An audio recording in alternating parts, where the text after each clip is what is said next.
반갑습니다. 반갑습니다. 예. 대종경 수행품 48장부터 공부하도록 하겠습니다. 제가 한번 읽겠습니다.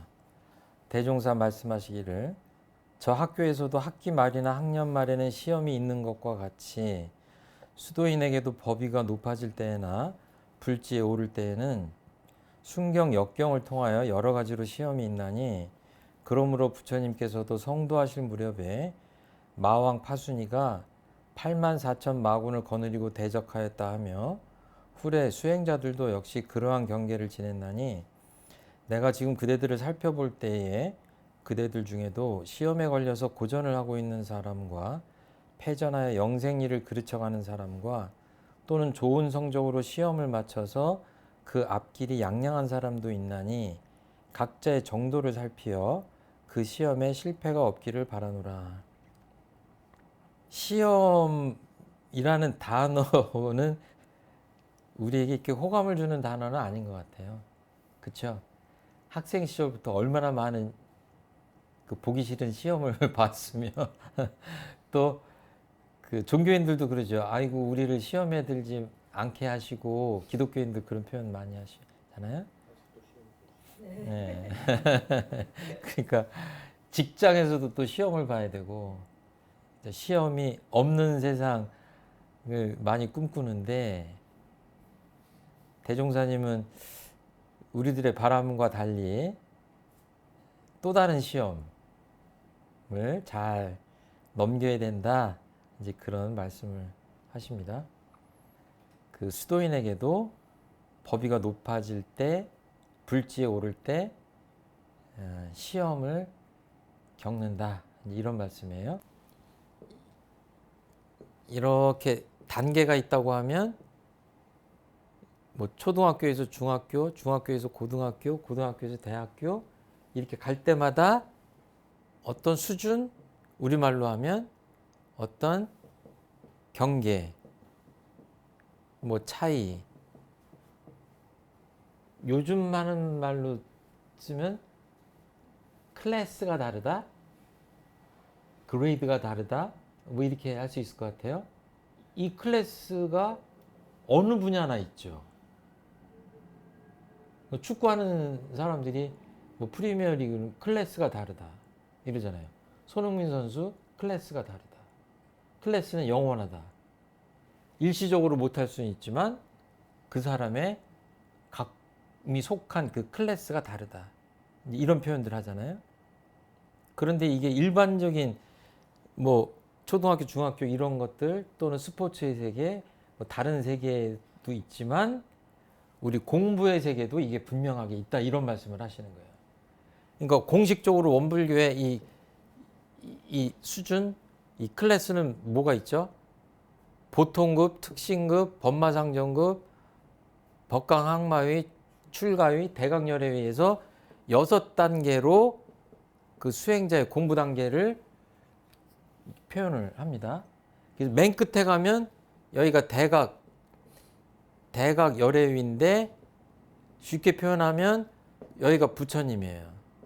이 맨 밑에 입교할 때는 보통급인데 이거는 보통 사람, 범부 중생의 단계예요.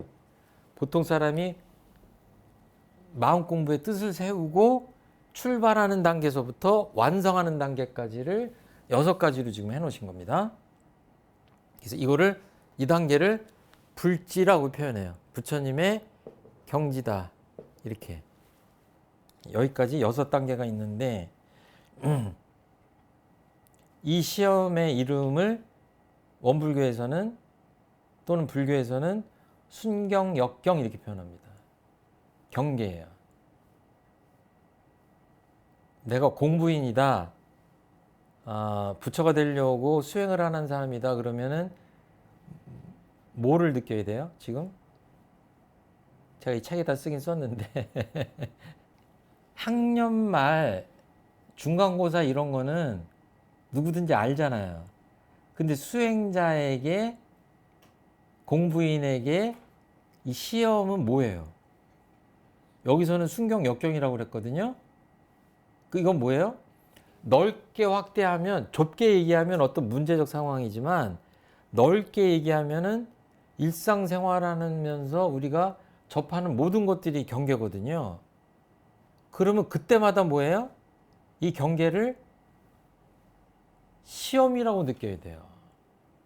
아침에 눈을 떠서 내 와이프를 쳐다봤다. 와이프가 경계거든요. 그 눈 뜨자마자 뭔가 잘못하면 그 아침밥 이상한 밥 나옵니다. 예? 시험 나가는 중이에요, 지금. 그러니까 와이프라고 보지 말고 수행자에게는 모든 상황이 다 경계다. 다른 말로 하면 지금 시험 받는 중이다. 이 경계를 잘 넘기면 어때요? 그러니까 좀 우리 그 교리적으로 하면 온전한 생각으로 취사를 잘해서 은혜롭게 잘 대응을 하면 시험에 성공하는 거고, 그 결과는 행복에 가깝고 내 인격은 완성하는 쪽으로 가는 겁니다. 논리적으로 그렇게 되어 있는 거예요. 그러니까 뭐예요? 집에서는 내 자식들, 자식의 입장에서는 부모들, 남편에겐 그 와이프, 아내에겐 남편이 다 뭐예요? 시험이에요. 그 시험 문제 출제하는 거예요, 그 사람들이. 그리고 직장 나가면 또 뭐예요? 직장 선배, 후배, 동료 이런 사람들이 뭐예요? 다 나를 시험하는 거예요. 어떻게 그분들하고 내가 사느냐에 따라서 부처의 인격을 직장에서도 내가 완성할 수 있느냐. 그러니까 직장 생활을 아무렇게나 한다 그러면 뭐예요? 연봉도 낮아지겠지만 승진도 안 되겠지만 종교적으로 보면 뭐예요? 직장이라고 하는 수행처에서 수행을 잘못한 거예요. 그러니까 뭐예요? 그 직장 생활은 헛하는 거예요. 부처의 인격을 이루지 못하는 거예요. 지금 내가 어떤 시험을 치르고 있는지를 알아차려야 돼요. 그럼 뭐예요? 그걸 못하면 놓치는 거예요. 시험인지도 모르면 어떻게 시험을 잘 치겠어요? 그렇죠? 아, 그냥 결혼했으니까 내 옆에는 늘 내 아내가 있는 거지 뭐. 이렇게 생각하면 뭐예요? 꽝이에요. 그게 아니에요. 이 진짜 할 얘기가 많은데. 부처님께서 성도하실 무렵에 마왕 파순이가 84,000 마군을 거느리고 대적하였다 하면, 마왕 파순이에 대해서 이제 사전을 찾아보면 이런저런 그 해석이 있거든요. 어떤 특정 인물을 얘기하기도 하는데, 우리 식으로 얘기하자면 천만경계라고 보면 돼요. 84,000 마군이라고 그러면 마군이 84,000개밖에 안 된다는 얘기 아니에요. 천만경계 그럼 뭐예요? 더 많아요. 84,000보다. 그러니까 일상생활하면서 내가 이렇게 그냥 육군, 눈이면 눈, 입이면 입, 코면 코, 손이면 손, 이렇게 몸과 마음으로 지금 행동하고 말하고 쳐다보고 하고 누군가하고 대화하고 이런 모든 일용 행사가 다 천만경계에 응하는 중이고, 다른 말로 하면 시험을 치르는 과정이다. 그때의 그 시험에 제대로 패스해야 부처의 경지에 오를 수 있다. 이렇게 생각하시면 돼요. 그러니까 뭐예요? 행주자와 어묵동정 24시간 늘 우리는 84,000 경계 속에 살면서 마음 공부하면서 성불의 길을 가는 거다. 아주 명확하고 간단합니다. 그 과정은 어려울지 모르지만 논리, 교리 구조는 간단해요. 그리고 이 천만 경계를 대하는 방법, 그 처리하는 방법 어때요? 좀 비근하게 표현하자면 그런 거예요. 유소년 축구 선수가 공을 차도 축구공을 차는 거고, 그 어떤 학교에 그 주전 선수가 축구공을 차는 것도 축구공을 차는 거고, 손흥민 선수가 축구공을 차는 것도 축구공을 차는 거예요. 똑같은 축구공을 축구 선수가 차는 거예요. 그런데 그 축구공이 어떻게 날아가는지는 다 다른 겁니다. 그 축구 실력에 따라 이 세상에 태어난 모든 사람들은 똑같이 24시간을 보내는 것 같지만 누구는 24시간 안에서 부처의 인격을 이루는 사람이 있고 어떤 사람은 부처와 반대되는 악한 사람의 업을 짓는 사람도 있고 그런 거죠. 천만경계가 주어지는 것은 똑같되 축구 선수가 공을 차는 것처럼 그 차는 실력에 따라 이 클래스가 바뀌잖아요. 천만경계를 당해서 내가 어떻게 심신작용 하느냐에 따라 법위가 달라진다. 그러니까 예를 들어서 대종사님이나 서가모니 부처님이 또는 예수님이 왼쪽 뺨을 맞았는데 오른쪽 뺨도 내놓는다 그러면 밑에 있는 애들이 뭐라 그래요? 저 사람 미쳤네. 어? 아, 눈에는 눈, 이에는 이지. 내가 한 대 맞으면 두 대를 갚아야지 맞지. 저렇게 살아가지고 어떻게 이 각박한 세상을 사냐. 이러고 훈수 둘 수 있어요. 부처님, 예수님한테. 예수님, 그렇게 살면 못 삽니다. 세상 그렇게 사는 거 아니에요. 예수님 한 대 맞았으니까 가서 5대 때리세요. 여기서 훈수 두잖아요. 이건 뭐야? 예수님 그 말을 듣겠어요? 안 듣죠. 그냥 클래스가 다른 거예요. 다른 식의 경기를 하는 거예요. 다른 식의 삶을 사는 거예요. 그러니까 똑같은 세상이지만 부처님이 사는 세상, 악마위가 사는 세상, 법마 상정급이 사는 세상, 보통급이 사는 세상, 보통급도 안 되는 사람들이 사는 세상은 다 다른 세상을 사는 거예요. 그냥 각자의 업을 짓고. 지금 내가 그대들을 살펴볼 때 그대들 중에도 시험에 걸려서 고전하고 있는 사람과 패전하여 영생리를 그르쳐가는 사람과 또는 좋은 성적으로 시험을 맞춰서 그 앞길이 양양한 사람도 있다 이렇게 표현하신 거예요. 그러니까 그 하루를 잘 살고 나면 그 법문으로 비유를 하자면 어떤 거예요? 하루 동안 천만경계를 통해서 시험을 잘 본 거예요, 우리가. 그러면 자기 전에 뭘 해요? 학생들이 모의고사 보면 집에 가서 뭐 해요? 채점하잖아요. 자가 채점하잖아요. 아, 이거 맞을 수 있었는데 그냥 틀렸네 이렇게. 우리들이 일기 쓰는 거, 상시일기 쓰잖아요. 비슷해요. 오늘 천만경계 속에서 하루를 살면서 내가 얼마나 시험을 잘 통과했는지 학생하고 똑같이 오늘 내가 안 먹어도 될 술을 괜히 먹었네. 그럼 계문에다 체크하고 또는 좋은 말로 해도 되는데 괜히 거친 표현을 했네. 이러면 그것도 체크하고 그리고 아침에 일어나서 좌선해도 되는데 게으름 펴가지고 못했네. 이런 거 체크하고 뭐 이런 것들을 쭉 하고 뭐 오늘 깨달은 것도 좀 쓰고 이렇게 하잖아요. 일기 쓰잖아요. 우리 마음 그 수행 일기를 쓰지 않습니까? 상시 일기, 정기 일기. 그 같은 원리예요. 오늘 내가 승전했는지 패전했는지 1년을 살았으면 1년 동안 내가 패전했는지 승전했는지 그 이야기를 하시는 거예요. 그래서 각자의 정도를 살피어 그 시험에 실패가 없기를 바라노라라고 법문을 마무리하십니다.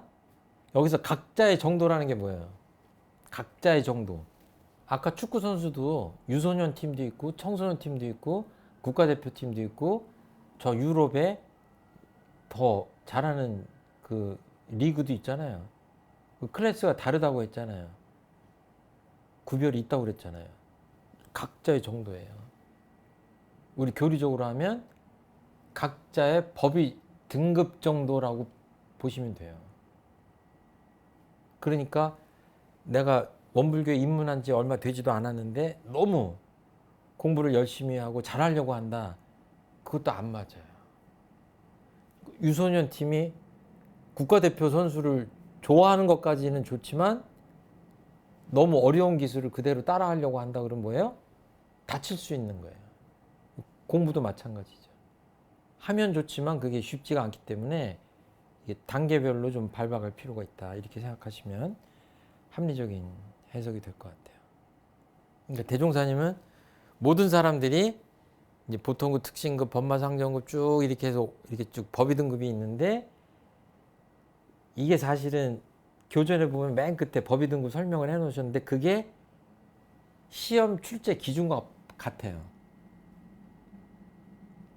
그거를 통과해야 그 다음에 올라갈 수 있는 거거든요.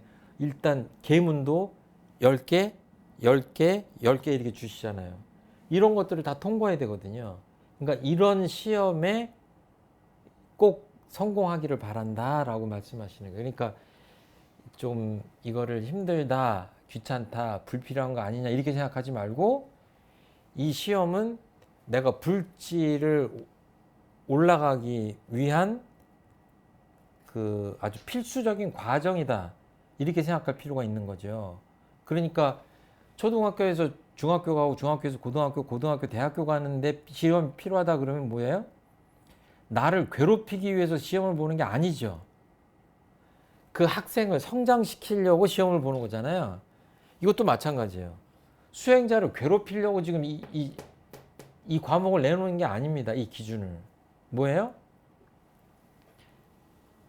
부처님이 되려면 그만한 능력을 갖춰야 되잖아요. 그 능력을 단계별로 쭉 나열을 했을 뿐이에요.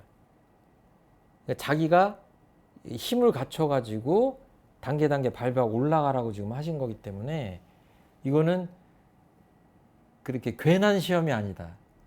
꼭 필요한 은혜로운 시험이다. 이렇게 생각하실 필요가 있죠. 왜? 이걸 통과해야 내 마음의 힘이 어느 정도인지 가늠할 수 있기 때문에 이렇게 볼 수 있을 것 같아요.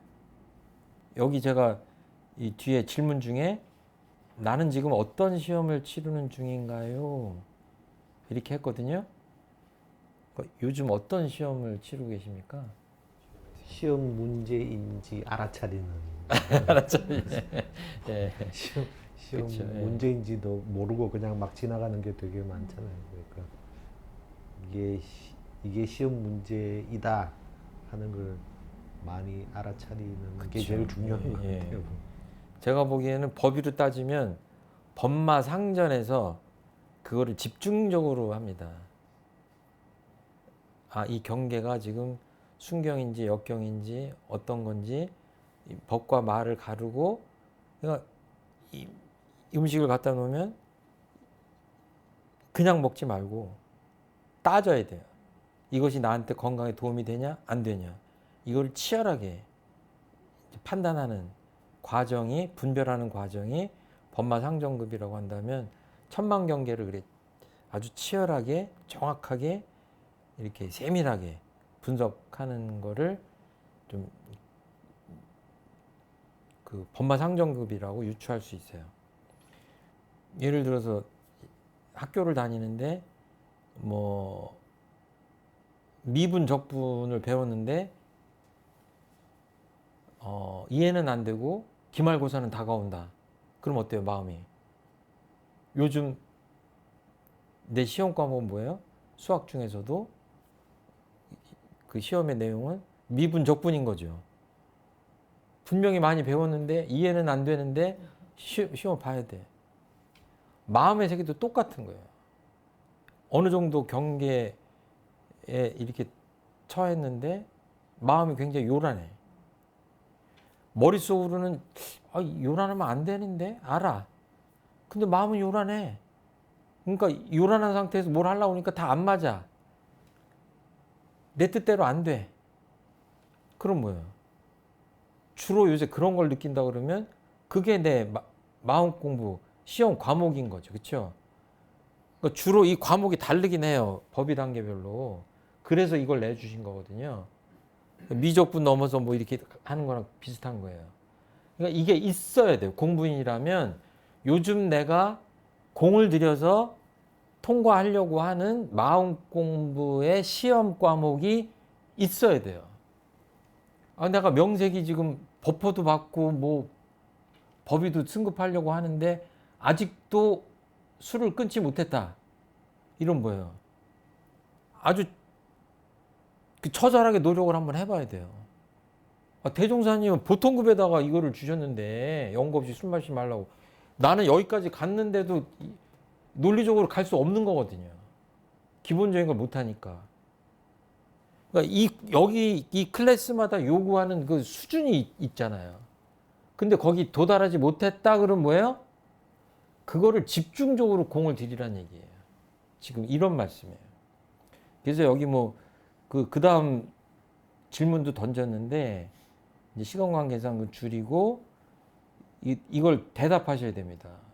공부일이라면 요새 무슨 공부를 하고 계시냐 그러면 대답할 수 있어야 돼요. 그냥 열심히 하려고 합니다. 이렇게 하면 안 돼요. 제가 미적분을 꼭 마스터 하려고 합니다 하는 것처럼 공부하는 사람들도 딱 타겟이 있어야 돼요. 예를 들어서 미운 사람이 있는데 그 사람 꼴을 봐주기가 너무 힘들다. 그 사람 보기만 하면 마음이 요란하다. 이렇게 구체적으로. 그리고 내가 이 정도 됐으면 하루에 좌선은 해서 어느 정도 좌선의 공덕을 체험을 해야 되는데 이게 안 되네? 그럼 뭐예요? 아침에 일어날 때마다 전쟁을 치르셔야 돼요. 뭐 그런 과정 없이 공덕을 얻으려고 하는 사람 엄청나게 많아요. 안 되는 거예요. 노력을 들여야 그 체험할 수 있는 거거든요. 그거를 체험해야 이 그레이드가 명확히 있는 거를 이해를 해요. 그거를 체험하지 않은 사람은 정말 저런 게 있나? 왜? 안 보이잖아요. 이 그레이드는 보이질 않아요. 축구는 보이잖아요. 유소년 팀, 청소년 국가대표 다 보이잖아요. 마음 공부는 안 보여요. 젊은 사람도 이 위에 있을 수 있고 수십 년 다녀도 밑에 있을 수가 있는 거예요. 이 마음의 세계이기 때문에 이런 것들이 반드시 있어야 된다.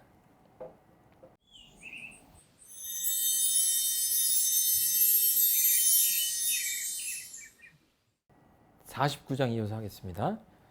대종사 말씀하시기를 기술을 배우는 사람은 그 스승에게 기술의 감정을 받아야 할 것이요 도학을 배우는 사람은 그 스승에게 시비의 감정을 받아야 하나니 기술을 배우는 사람이 기술의 감정을 받지 아니하면 그 기술은 줄맞은 기술이 되지 못할 것이요 도학을 배우는 사람이 시비의 감정을 받지 아니하면 그 공부는 요령 있는 공부가 되지 못하리라.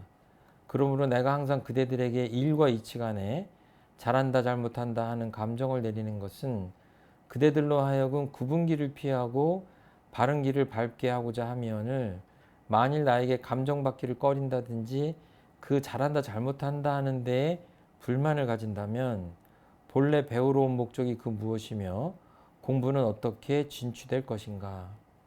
나뿐 아니라 누구든지 정당한 비판과 충고는 그대들의 전도에 보감이 되는 것이오늘 그 전도를 열어주는 은인에게 혹 원망을 가진다면 또한 배은 자가 되지 아니하겠는가. 그런즉 그대들은 내가 그대들에게 잘한다 잘못한다 하는 데에나 세상이 잘한다 잘못한다 하는 데에나 다 같이 감사하는 동시에 공부에 참된 요령을 얻어나가기에 더욱 힘쓸지어다.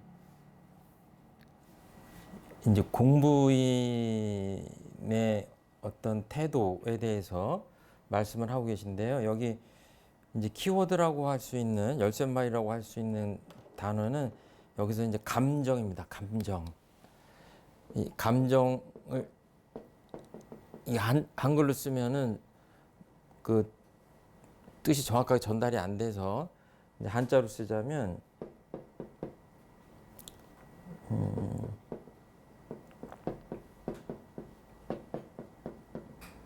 그러니까 쉽게 생각하시면 뭐 이 금은방 같은 데 가면 보석 감정사가 있잖아요. 그럴 때의 감정이다 이렇게 생각하시면 될 것 같아요. 감정한다 무엇을. 또 옛날에 골동품 같은 거 보면 감정을 하시죠. 전문가들이.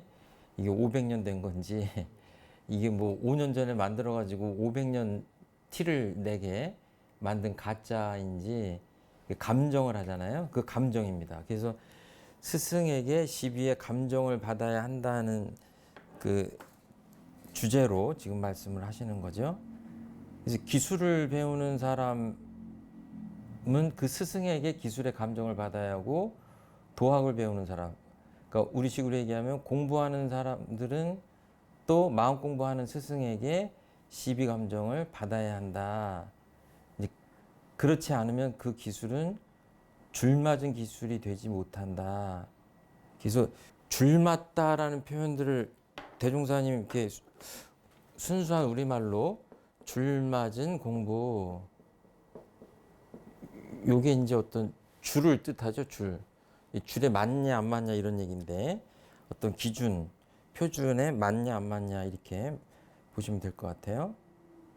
혹시 두 분은 금과 구리를 섞어가지고 한쪽은 순금이고 한쪽은 구리인데 금 도금을 해놨다. 그러면 구분할 수 있겠어요? 할 거예요. 과학자시라 좀 하실 것 같았는데 예, 그 어떻게 해야 될지 모르겠는데 아무튼 보통 사람은 잘 못하지만 감정사는 아마 금방 할 거예요. 최정품 교무가 감정을 하는 거를 배워가지고 이치를 연마하고 해서 그 궁리하는 동안 아마 이미 척 보고 조금 있다가 이건 굴입니다 이렇게 할 것 같아요. 그 비중이 다른 데든지 뭐 이런 게 있겠죠. 그리고 또 눈으로 보기에 유리나 크리스탈 또는 뭐 다이아몬드 이런 게 다 비슷비슷하잖아요. 반짝반짝하고 투명하고. 근데 그런 것들을 이렇게 조그맣게 잘라가지고 예쁘게 깎아가지고 보석처럼 만들어서 섞어놨다. 섞어놓은 게 한 100개 되는데 그 중에 다이아몬드를 고르면 공짜로 준다. 그러면 횡재하는 거잖아요. 그쵸? 근데 그때 뭐가 발휘돼야 되죠? 감정하는 실력이 발휘가 되지 못하면 아무리 애써서 찾아도 다이아몬드를 찾기가 쉽지 않죠. 그리고 보석만이 아니라 병원 가면 의사들이 진단하잖아요. 근데 사실은 그거를 이렇게 객관적으로 비율을 내보면 상당한 오진의 확률이 있다고 그래요. 그렇게 공부 많이 하고 임상 경력이 있으신 분들인데도 인간의 병을 정확하게 진단하는 게 어렵다. 어떤 진리나 또 종교적 진리나 이 사람을 믿을 것인가, 이 사람을 믿지 않을 것인가, 뭐 이런 여러 가지 것들이 다 뭐예요? 이런 감정이라고 하는 것과 일맥상통하게 연결되어 있다. 이런 말씀 드릴 수 있을 것 같아요.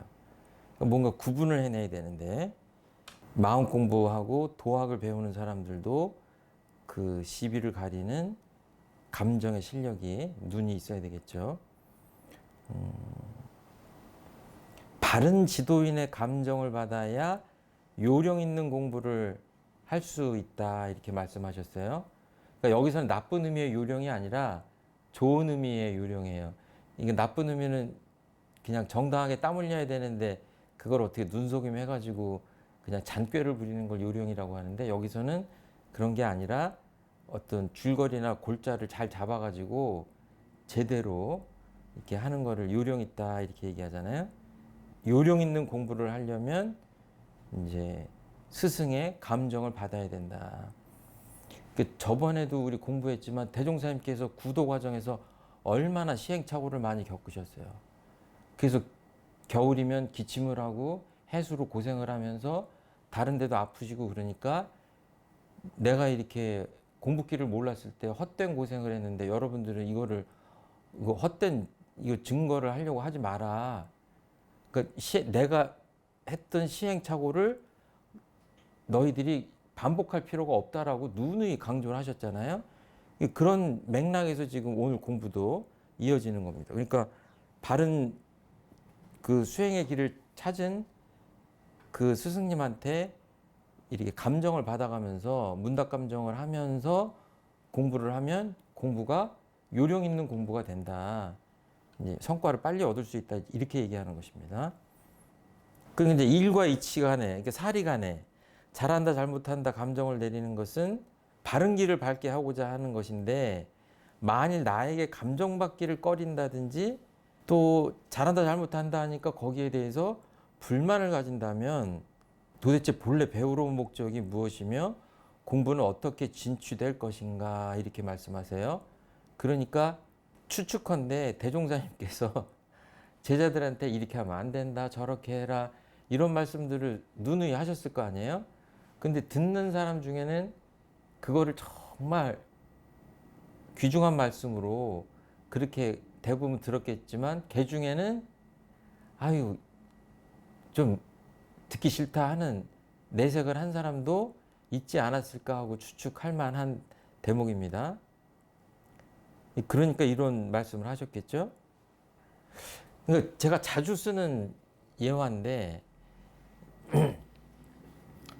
이제 축구 선수를 세계적으로 유명한 코치가 가르쳐요. 유명한 코치한테 전부 다 배우고 싶어 할 거 아니에요. 근데 축구 선수가 와서 이제 공을 차는데 코치가 이제 뭐 한 일주일 동안 가르친다 그러는데, 첫날부터 일곱째 날까지 야, 너 참 잘 찬다, 잘 찬다. 선수들한테 잘 찬다는 얘기만 일주일 동안 하고 가요. 그럼 그 코치를 비싼 돈 주고 모셔온 그 본래 목적이 달성이 된 거야, 안 된 거야? 이유가 없잖아요. 잘못 이렇게 하면 더 잘 찰 수 있다, 이렇게 하면 더 훌륭한 축구 선수가 될 수 있다라고 그냥 쉬운 말로 하면 잔소리를 하라고 지금 코치를 모셨는데, 그냥 잘한다, 잘한다, 잘한다. 아, 우리나라 축구 감독 중에 사실 비슷한 캐릭터가 있었어요. 그래서 팬들이 맨 처음에 몰랐는데 나중에 굉장히 그 감독을 싫어했어요.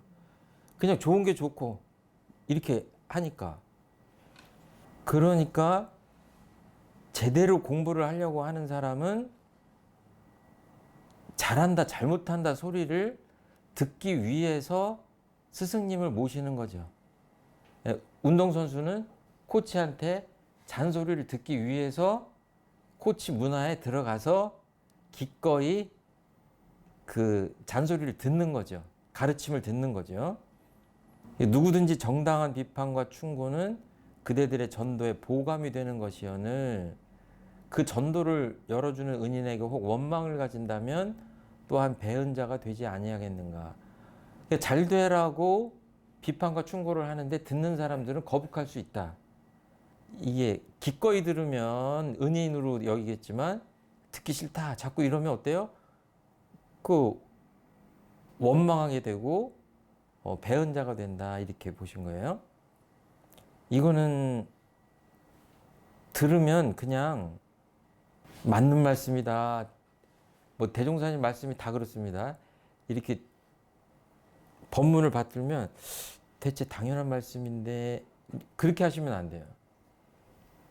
객관적으로 보면서 이 옆에서 보듯이 해서 아, 맞는 말씀이네, 지당하신 말씀인데, 이러는 게 아니라 나한테 비춰봐서 내가 정말 누가 나한테 비판과 충고를 할 때 고마운 마음으로 그 비판과 충고를 받아들이는가 하고 반성하면서 이 법문을 받들어야 내게 되는 게 아니냐. 제가 그 지금도 이렇게 실력도 없는데 이렇게 용기를 내서 대종사님 말씀을 전한다고 카메라 앞에 서서 말씀을 드리고, 또 주말이면 설교단장에 서서 설교를 하고 그러는데, 그 들은 사람들이 다 교무님 설교가 좋습니다, 뭐 강의가 좋습니다 그러면 기분이 좋겠어요, 안 좋겠어요? 당연히 좋겠죠. 근데 계속해서 사람들이 좋다고만 하고 모자란 점을 지적을 안 하면 정말로 세상에서 내가 제일 잘하는 줄 알고 착각을 하면 발전이 있겠어요, 없겠어요? 예. 여기에 보면 이 스승을 삼아야 되잖아요. 누군가를 비판과 충고를 해주는 스승을 삼아야 되는데, 그거를 교리적으로 보면 지자본이라고 합니다. 나한테 스승이 있는가 없는가부터 이제 성찰해야 되고, 그분이 정말 지혜로운 지자인가, 이렇게 봐야 될 것 같아요. 그래서 여기 보면은 지자본이의 조목을 정전에서 찾아보면 어떤 분이 스승이냐, 대종사님이 조목조목 5가지로 말씀을 하셨는데, 첫째, 솔성의 도와 인사의 덕행이. 그러니까 심신작용한 마음 씀씀이 이런 것들이 나보다 훨씬 낫다. 또는 모든 정사를 하는 것이 나보다 낫다. 생활에 대한 지식이 나보다 낫다. 학문에 대한 기술이 나보다 낫다. 기타 모든 상식이 나보다 낫다고 한다면 스승으로 삼을 만하다. 그 일에 이렇게 말씀을 하셨어요.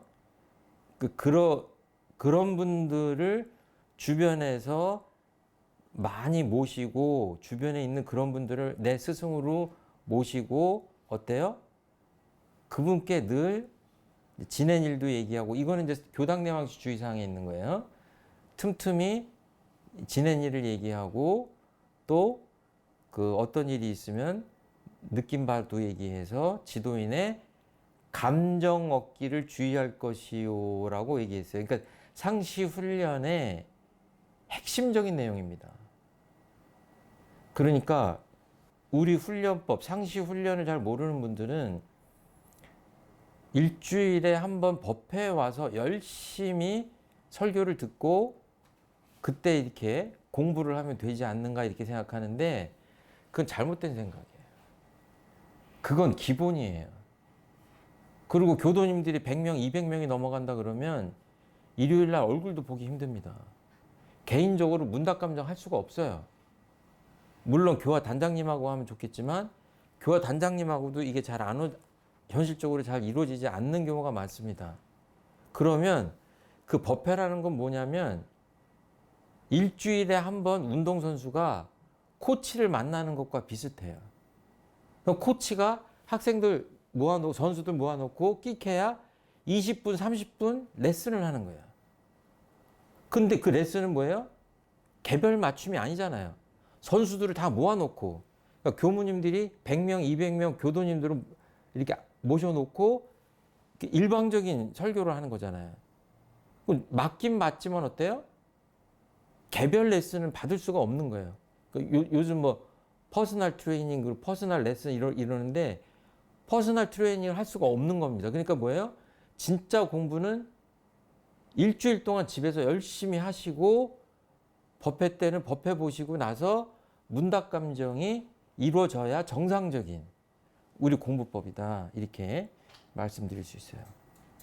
예를 들어서 제가 한 달에 몇십만 원씩 내고 서예 학원에 다녀요.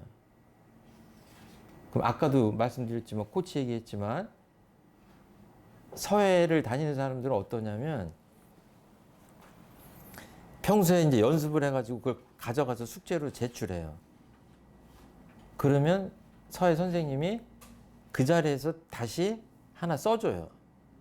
근데 묘한 거는 그 붓을 들고 서예 선생님이 글을 직접 쓰는 걸 보면 늘어요. 그 운필하는 법을 혼자 쓸 때는 잘 안 됐는데 이렇게 해서 힘을 주고 어떨 때 힘을 빼고 붓을 세우고 눕히고 하는 것들을 보면 늘어요. 그래서 학원을 다니는 거야. 그림 배우는 사람, 글씨 배우는 사람, 노래 배우는 사람, 운동 배우는 사람 이런 사람이 다 뭐예요?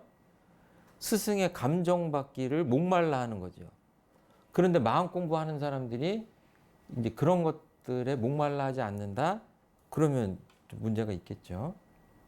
우리 그 참고서에 사람들이 내게 잘한다, 잘못한다라고 평가할 때 내 마음이 어떤가요? 이렇게 물어봤거든요. 그 주변에 이런 사람이 있어요?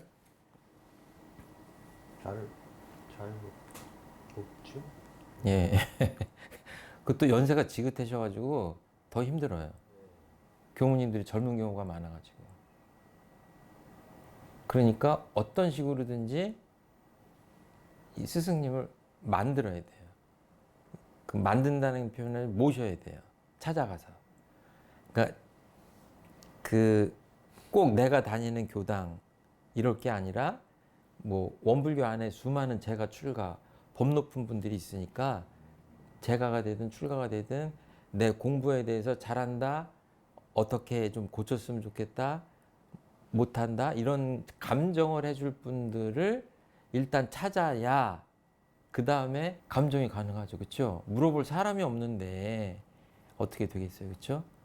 그리고 그분이 예를 들어서 코치가 운동선수한테 감정을 해주려면 어때요?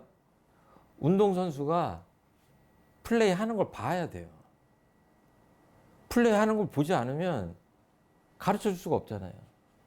그러니까 뭐예요? 제일 좋은 거는 가까이 있는 사람 중에 굉장히 행운은 뭐냐면 그런 분하고 실력 있는 분하고 가까이 있어서 내가 일상생활을 하고 심신작용을 하고 어떤 경계를 당해서 어떻게 처리하는지를 심신작용하는지를 보면 정확하게 그거는 이렇다 저렇다 이렇게 할 수가 있죠.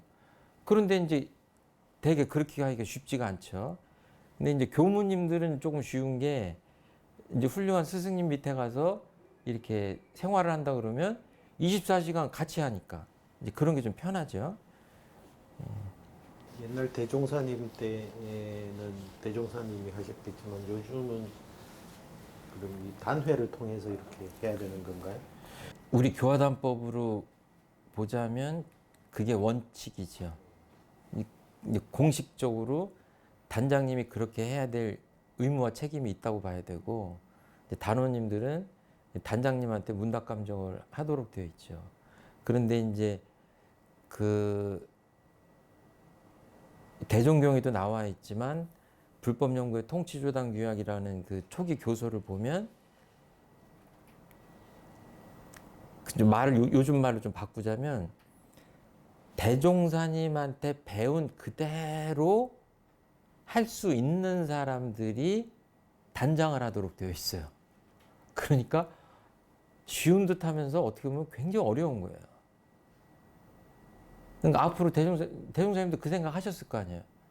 앞으로 세상을 다 이렇게 낙원건설하고 교화를 해야 될 텐데 나는 육신의 한계가 있으니까 돌아가실 거고 또 살아 생전에 또 수많은 사람들을 해야 될 텐데 이제 그때는 표현을 어떻게 했냐면 각지의 산재하에 산주하에 흩어져 있는 사람들을 내가 다 교화할 수가 없다. 그러니까 교화단을 만들어서 하는데 단장들은 어떻게 하냐면 나한테 배운 그대로 공부 사업 생활을 이렇게 지도하도록 지도 감독하도록 했어요. 그러니까 대종사님의 그땐 종사주라고 부르기도 했는데 대종사님의 분신 대리인처럼 할 수 있는 사람들이 교화 단장을 해야 했어요. 그러니까 상당히 좀 수준이 높아야 되겠죠. 원리는 그렇게 돼 있어요. 그러니까 여기저기 다 흩어져 있고 대종사님을 친견하지 못해도 그렇게 단장들한테 지도를 받아서 하도록 되어 있었어요. 그런데 이제 교전에 보면 남을 이제 가르치려면 법강 항마위 정도는 돼야지 그쵸, 이제 그쵸. 남한테 뭐라고 예, 해야 예, 된다고 예. 그러니까 그러면 단장 되시는 분이 다 법강 항마위 정도 되는 분들이라야 되는 건가요? 교리적으로 보면 그렇게 말씀드릴 수 있어요. 그런데 현실, 우리 교화 현실을 보면 그렇게 해가지고는 그 법과 항마위를 따시는 분이 많지 않거든요. 그러면 이제 그렇게 너무 수준을 높이면 교화단을 할 수 없으니까 법과 항마위가 안 되시더라도 그 수준을 좀 낮춰놨거든요. 그래서 좀 지도력이 있으시고 공부를 잘 하시는 분들을 교화단으로 단장으로 이렇게 임명을 하면 그렇게 교화단 활동을 교화 단원들을 지도할 수 있도록 해놨죠. 그런데 교리적으로 내용적으로 깊이 따지면 누군가의 스승 역할을 제대로 한다고 하면 그야말로 견성하고 교리에도 자세히 통달을 하고 깊이 있게 해석할 수 있고 다른 사람이 뭔가를 할 때 그 심신작용을 다 분석해서 대소유무 12회로 다 분석해서 이렇게 충고도 할 수 있고 이렇게 해야 맞죠. 그러니까 원칙적으로는 법강 항마위가 되면 좋지만 이렇게 조금 교화 현실로 보면 좀 그렇지 않아도 할 수 있게 해놨다 이렇게 말씀드립니다. 앞으로 이 부분은 굉장히 중요한 부분이라서 단장님들이 결국은 그 9명을 지도하는데 대종사님 교리적으로 보면 대종사님을 대리하듯이 하는 거니까 우리가 생각하는 단장보다 훨씬 원래의 단장의 임무와 사명은 훨씬 중하다, 무겁다. 그러니까 사람들은 무슨 상담소라고 쓰여있는 데 가서 수십만 원씩 주고 상담하고 그러는데 사실은 마음 공부를 제대로 하신 단장님을 모시고 있는 단원님들은 좀 이렇게 얘기하면 좀 어떻게 들릴지 돈 버는 겁니다. 온갖 그 인생의 경험과 교리 실력과 마음 공부 실력의 바탕에서 하는 거는 우리를 잘 몰라서 그렇지 웬만한 젊은 사람들이 상담 심리를 전공한 것하고 비교할 때 뭐 똑같이 동등 비교는 할 수 없지만 상당한 깊이와 수준을 가진 상담이 가능하다. 그리고 얼마나 요즘 시대가 좋냐면 이렇게 문자로 급하면 문자로 내가 무슨 일을 닥쳤는데 어떻게 할지 모른다면 문자로 해도 되고 전화로 해도 되고 메일로 해도 되고 요즘은 정말 그럴 것 같아요. 대종사님 이 시대에 살으셨으면 아마 계속 핸드폰으로 상담하고 계시지 않았을까 싶어요. 얼마나 좋은 시대예요. 그러니까 내가 존경하는 스승님이 부산에 계시다. 나는 서울에 있고 그럼 부산 전화하면 되잖아요. 예. 얼마나 편해요. 그렇죠? 그러니까 계속 그렇게 해야 공부는 혼자 하는 게 아니다. 스승님하고 같이 하는 거다. 이렇게 생각하시면 될 것 같아요.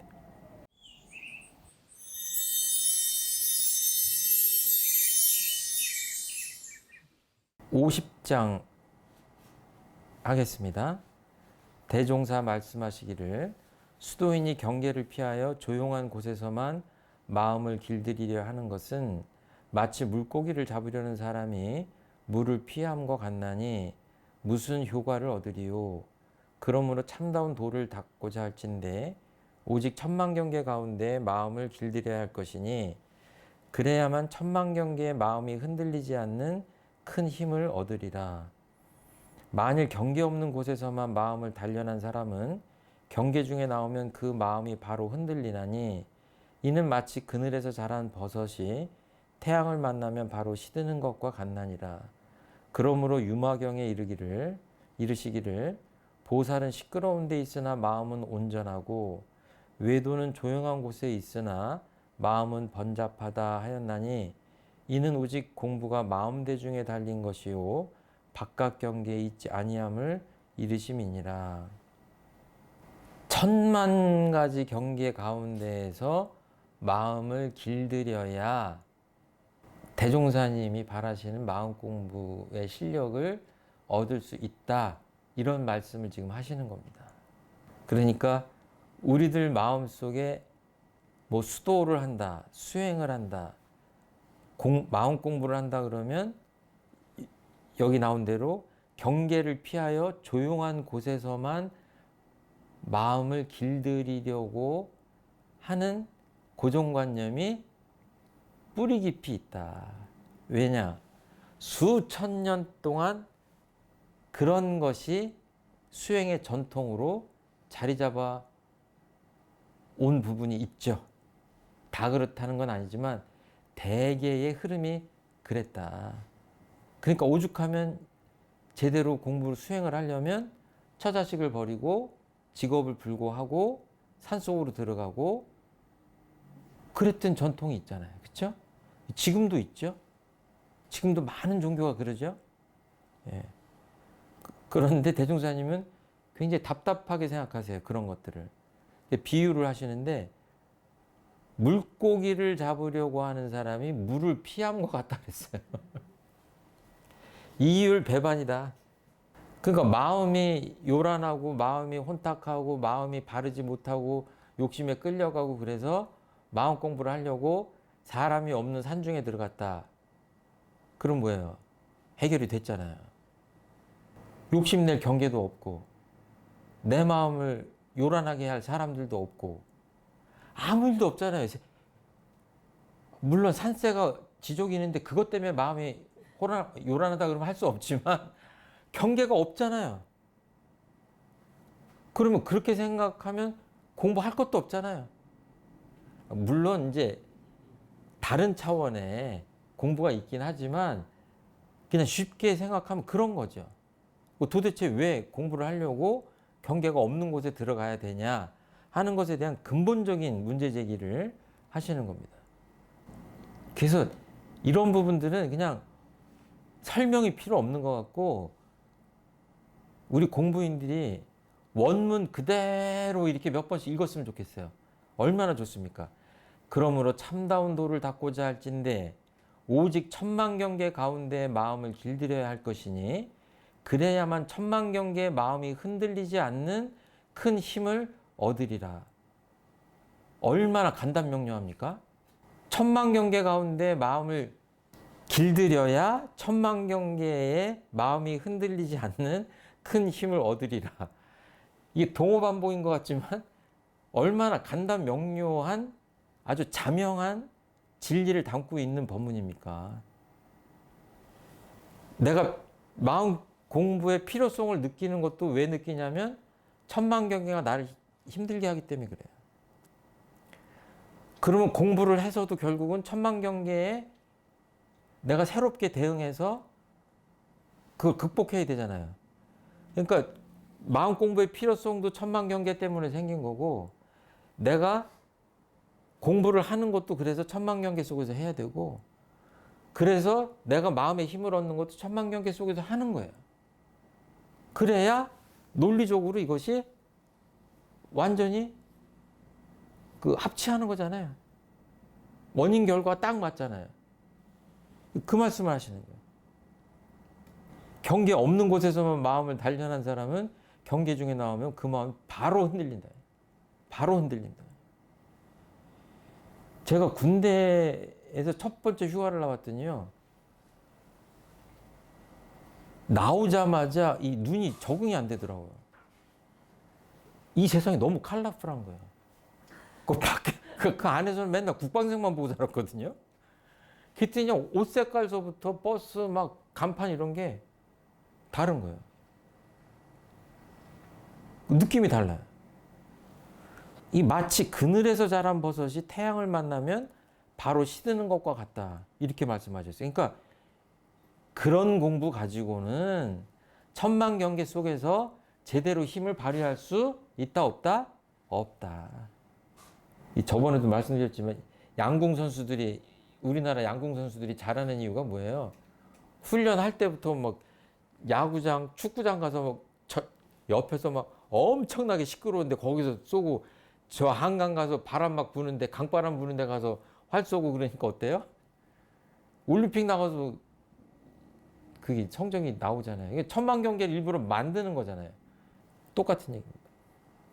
아주 유명한 저도 어렸을 때 이 경을 재밌게 읽은 적이 있는데 유마힐이라는 거사가 아주 법력이 높아서 유마경이라는 경이 있어요. 대승경전에 유마거사 그러는데 보살은 시끄러운 데 있으나 마음은 온전하고 외도는 여기서 외도라는 거는 바른 공부길을 잡지 않은 사람이에요. 공부를 한다고는 하지만 그 사도란 얘기예요. 바른 공부길을 찾지 못하고 사도를 걸은 사람들은 조용한 곳에 있으나 마음은 번잡하다. 그러니까 예전에 그런 말이 있죠. 가승, 가짜 승려는 입산하고 진승, 진짜 승려는 하산한다. 그런 표현이 있어요. 그러니까 천만경계를 피해만 다녀서는 진짜 마음 공부를 하기가 어렵다. 설사 그렇게 한다고 해도 실력 발휘를 천만경계에서 하기는 대단히 어렵다. 이렇게. 그러니까 우리가 중간중간에 그 공부를 할 때 특별한 시간과 장소를 가려서 하는 게 절대로 나쁘다 그런 게 아니에요. 왜냐하면 원불교 훈련에도 정기 훈련이 있잖아요. 그럼 보름씩 한 달씩 이렇게 그 훈련원에 들어가서 공부하잖아요. 그런 걸 얘기하는 게 아니고 여기서는 그냥 평생 그냥 조용한 곳에 들어가서 수도하고 이런 거를 이제 말씀하시는 건데 정말로 우리 공부를 잘해서 어느 수준에 올라갔다. 제대로. 우리 교리로 따지자면 법가 항마위 정도 됐다 그러면 뭐예요? 그분이 계실 곳은 어디예요? 일부러라도 천만경계 속에 혼란스러운 사회 속에 있어야 되는 거예요. 왜? 여기 이제 제가 비싼 양초를 하나 샀어요. 근데 맨날 제가 이 불을 켜놓고 양초를 모셔놔. 10년 동안 모셔놔. 이건 뭐예요? 이 장식품이죠. 이 초가 있어야 될 때가 어디예요? 어두운 곳에 있어야 돼요. 어두운 곳에. 그러니까 정말로 마음 공부를 잘하시는 분이 있다 그러면 그런 분들이 계실 곳이 혼탁하고 오히려 더 혼란스러운 곳에 그런 분들이 계시면 거기가 광대무량한 나원으로 변하겠죠. 그러니까 이 마음 공부라는 건 굉장히 적극적인 그것을 이렇게 목적하고 하는 공부다 이렇게 생각하실 필요가 있어요. 여기까지 마치겠습니다. 감사합니다.